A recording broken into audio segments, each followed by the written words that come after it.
ఈ సందర్భంగా నేను చెప్పదలుచుకున్నాను. ఇంకా ఓకే.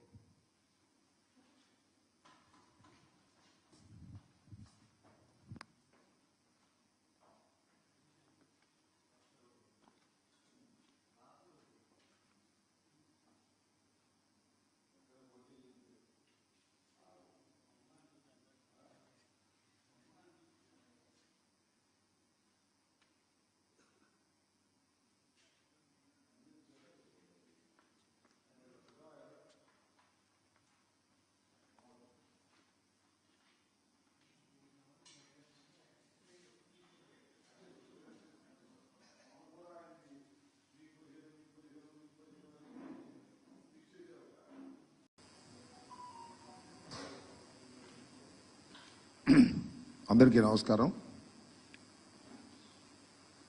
ప్రభుత్వం వచ్చి సుమారుగా 2 నెలలు కాలేదనుకుంటలేండి. ఎందుకంటే వచ్చే నెల 4వ తారీఖుకి రిజల్ట్స్ వచ్చి 2 మాసాలు అవుతాయి.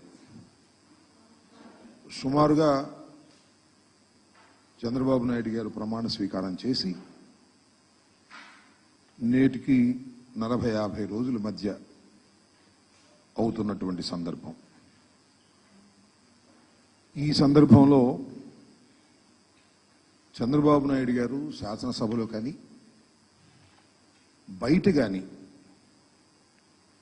ఆయన తీసుకున్న యూటర్న్స్, అది యూటర్న్స్ అంటే కంటే అసత్యాలు, ఎన్నికలకు ముందు ఒక రకంగా చెప్పటం, ఎన్నికల తరువాత అది కాదని దానికి భిన్నంగా ప్రవర్తించటం, 1-2 కాదు, అనేకమైనటువంటి పచ్చి అసత్యాలను ఈ కొద్ది కాలంలోనే నారా చంద్రబాబు నాయుడు గారు చెప్పటం చూస్తే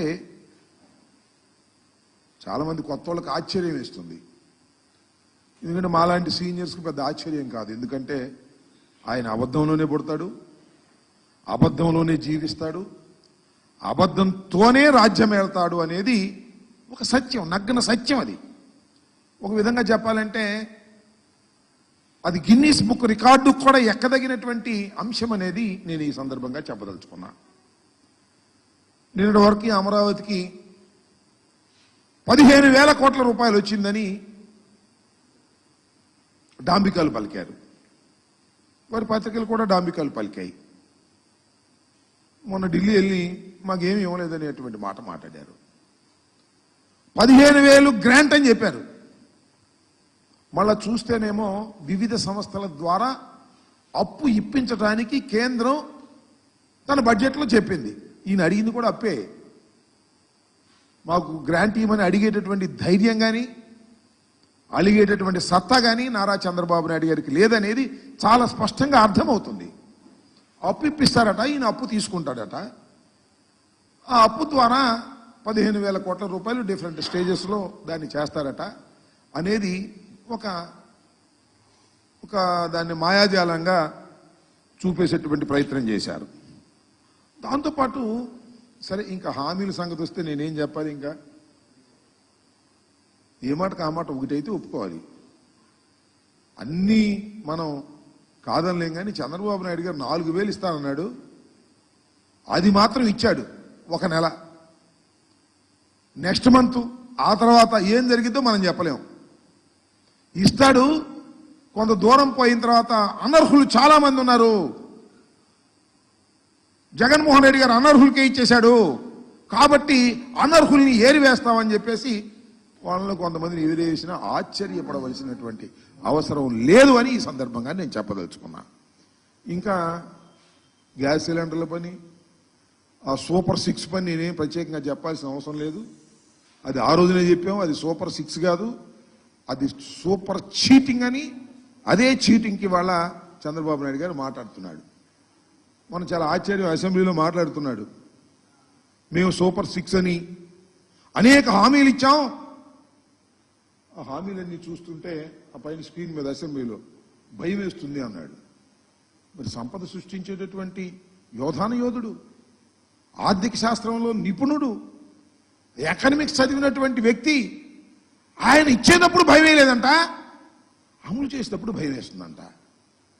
ఇచ్చేటప్పుడేమో జగన్మోహన్ రెడ్డి గారి కన్నా ఎక్కువ ఇచ్చేయాలి, అది అవుద్దో కాదో తెలియకోకుండా ఇచ్చేసేయటం. ఇప్పుడేమో మాకు అవి చూస్తుంటే భయం వేస్తుంది అనేటువంటి మాట మాట్లాడటం. ఎన్నికలకు ముందు ఇచ్చి మాట, ఎన్నికల తరువాత భయమేస్తుంది. సోదరులారా, ప్రజలారా, మీరే ఆలోచించండి అని అంటున్నాడే ప్రజలు. ఆ ప్రజలకు నిన్ను చూస్తే రోతేస్తుందయ్యా. హామీ ఇస్తావు, హామీ నిలబెట్టుకోలేని నీ ముఖాన్ని చూసినప్పుడు ఆంధ్ర రాష్ట్ర ప్రజానీకానికి రోత వేసేటటువంటి పరిస్థితి, పశ్చాత్తాపం ప్రారంభమైంది. అయ్యయ్యో ఎందుకు వేసాంరా, చంద్రబాబు నాయుడు గారి మాటలు విని ఎందుకు ఇన్ని అబద్ధాలు నమ్మి మనం ఎందుకు ఓటేశామనేటువంటి పశ్చాత్తాపం రాష్ట్ర ప్రజల్లో 2 మాసాలు నిండక ముందే ప్రారంభమైంది. ఇది చరిత్రలో ఒక గొప్ప అంశమని ఈ సందర్భంగా నేను మనవి చేస్తున్నా. అసలు విషయానికి వస్తే ఈ భూముల రీసర్వే, సరే ల్యాండ్ టైటిలింగ్ యాక్ట్ దాన్ని పక్కన పెడదాం. ఆ ల్యాండ్ టైటిలింగ్ యాక్ట్ చాలా గందరగోళమైంది, దుర్మార్గమైంది, దాన్ని రద్దు చేస్తామన్నారు, రద్దు చేశారు. భూముల రీసర్వే, ఈ రీసర్వేలు కూడా భయంకరమైనవి, అన్యాయమైనవి.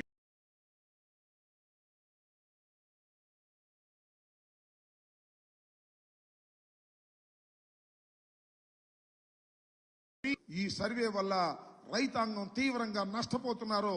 మేము అధికారంలోకి రావడమే ఆలస్యం, ఈ రీసర్వే కూడా తీసేస్తామని చెప్పేసి ఎన్నికల్లో అనేక ప్రగల్భాలు పలికారు. వాస్తవానికి అవన్నీ కూడా వేసి చూపించాలి. కొద్దిగా ఇది క్లారిటీ లేకపోవటం వల్ల చంద్రబాబు నాయుడు గారు ఏ సందర్భంలో ఏమన్నాడు, జగన్మోహన్ రెడ్డి గారి గురించి, ఈ రీసర్వేల గురించి, ఈ రీసర్వే ఎంత ప్రమాదకరమైంది, మోసపూరితమైంది, ఈ రీసర్వే చేయటం వల్ల రైతులు నష్టపోతారు, జగన్మోహన్ రెడ్డి గారు కావాలని రైతుల్ని నష్టం చేయడం కోసం ఈ రీసర్వేలు పెట్టాడు అనేటువంటి మాట మాట్లాడారు. ఆయన మాట్లాడటమే కాకుండా వస్తుందా, వస్తే ఒకసారి గౌరవ ముఖ్యమంత్రి నారా చంద్రబాబు నాయుడు గారి ఎన్నికలకు ముందు ఏ విధంగా ఒకసారిగా చూపించు.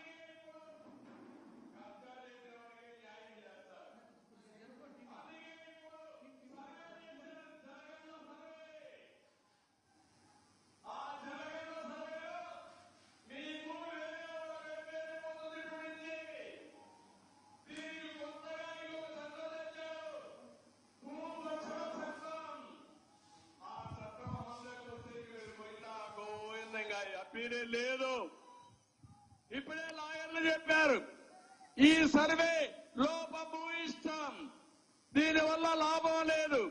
మీ భూమి నాదిగానో, నా భూమి వేరే వాళ్ళదిగానో, లేకుంటే వాళ్ళకి అవసరమైతే 22A పెట్టి ప్రభుత్వ భూమిని భూములు కొట్టేసే ప్రయత్నం చేస్తున్నారు. ఈ భూరక్షణ చట్టం సమాజానికి చేటునిస్తుంది.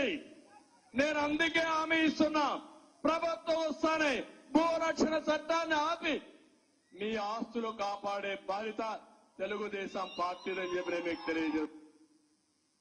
ఆ భూమి కూడా జాగ్రత్తగా చూసుకోండి.